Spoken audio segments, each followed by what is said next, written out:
Meghalaya Health Minister A.L. Heck today informed that the review meeting chaired by the Meghalaya Chief Minister has decided there will be no more lockdown in the state except restriction and containment. Speaking to the media, Heck said there will be no more lockdown because the people and vehicles will be allowed to move freely. He, however, reiterated that the state government has authorized the deputy commissioners to impose restriction, also declare places as containment areas when it is necessary.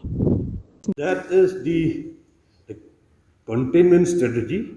We leave it to the wisdom of the DC of the respective districts. So the containment and restriction will be continued as it is, but whatever to assess the situation and also to take the decision, we leave it to the wisdom of the deputy commissioners, of respective deputy commissioners.